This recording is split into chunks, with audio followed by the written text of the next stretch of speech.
शरद पवार गुट के प्रत्याशी और पूर्व मंत्री जितेंद्र अवार्ड जी जो इस क्षेत्र के विधायक भी हैं, उनके प्रचार के लिए आया हूं। और जो माहौल इस समय महाराष्ट्र में देखने को मिल रहा है, महाराष्ट्र की जनता ने इस बार संकल्प ले लिया है कि गद्दारों को सबक सिखाना है। जिन लोगों ने शरद पवार जी की घड़ी चुराई, उनके विधायकों को चुराया, जिन लोगों ने बाला साहब ठाकरे जी की पार्टी चुराई, उद्धव ठाकरे जी के विधायकों को चुराया, तीर कमान चुराया, उन सबको महाराष्ट्र की जनता सबक सिखाएगी। और इससे बड़ा सवाल यह है कि लगभग 2 लाख करोड़ रुपए की योजना भारत के प्रधानमंत्री नरेंद्र मोदी अपने गृह राज्य गुजरात में लेके चले गए। इस बात का गुस्सा महाराष्ट्र के लोगों में है। यहाँ के नौजवानों को रोजगार मिलता, काम मिलता, महाराष्ट्र की तरक्की होती, आप 2 लाख करोड़ की योजना लेके यहाँ से चले गए। और चुनाव में कोई मुद्दा नहीं है बीजेपी के पास, कोई मुद्दा नहीं है शिंदे के पास, कोई बात नहीं कर रहे हैं जनता की। कैसे स्कूल बनाएंगे, अस्पताल बनाएंगे, बिजली देंगे, पानी देंगे, शिक्षा देंगे, इसकी बात नहीं कर रहे हैं। कह रहे हैं बंटोगे कटोगे।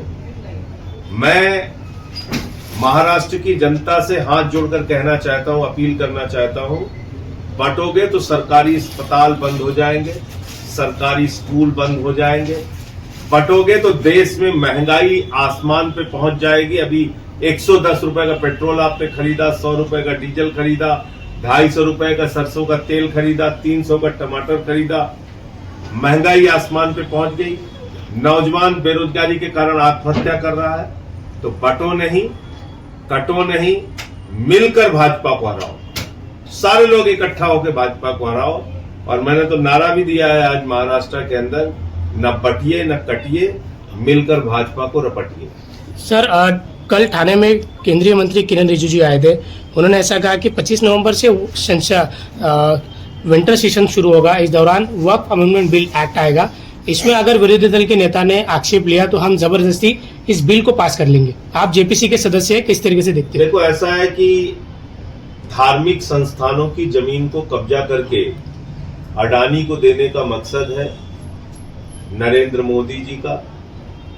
इन्होंने अभी 13,000 एकड़ जमीन, भारत की सेना की जमीन, अडानी को दे दी अयोध्या में। जैन धर्म के सबसे प्रमुख धार्मिक स्थल पे व्यवसायीकरण शुरू कर दिया था झारखंड के अंदर, उसका भी हमने विरोध किया। ये वक्फ बिल जो है, ये कोई मुसलमानों की भलाई के लिए नहीं लाया जा रहा है और न देश की भलाई के लिए लाया जा रहा है।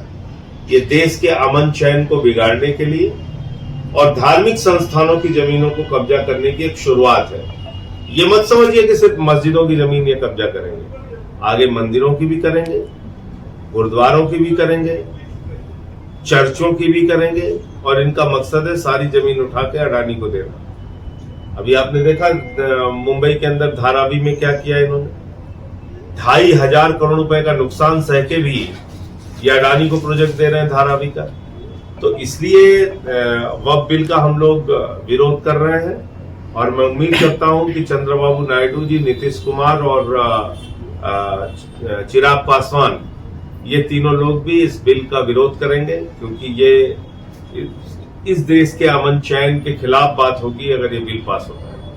लाडली बहन योजना जो आई है, मेन चुनाव के टाइम योजना लेकर आई गई। ऐसा उससे अच्छी योजना तो महिलाओं को लुभाने के लिए जो है महाविकास अघाड़ी की योजना देखिए। ये तो कठपुतली सरकार है, तो जा रही है। इनकी किसी योजना पे ध्यान मत दीजिए। शिंदे बीजेपी के कठपुतली है, वो तो अब वापसी है उनकी, जा रहे हो, उससे क्या फर्क पड़ता है। तो इसलिए अभी जो आगे योजना आ रही है वो है 3,000 रुपए प्रति माह महिलाओं के लिए, 4,000 रुपए नौजवानों को बेरोजगारी भत्ता, 25 लाख रुपए का स्वास्थ्य का बीमा परिवार का, किसानों की कर्ज माफी, महिलाओं के लिए बस की यात्रा। ये योजना है महाविकास अघाड़ी की। महाराष्ट्र में अगर इंडिया अलायंस की सरकार आती है तो जिस तरीके से महाराष्ट्र का माहौल खराब किया गया था, जिस तरीके से महाराष्ट्र में हिंदू मुस्लिम का दंगा फैलाया गया था, उन लोगों के ऊपर क्या कार्रवाई की जाएगी? देखो, ऐसा है, देश का कोई भी हिस्सा कानून के मुताबिक चलेगा। गुंडागर्दी से किसी को दबा के देश का माहौल खराब करके नहीं चलेगा। तो कानून के मुताबिक कार्रवाई होनी चाहिए। जो लोग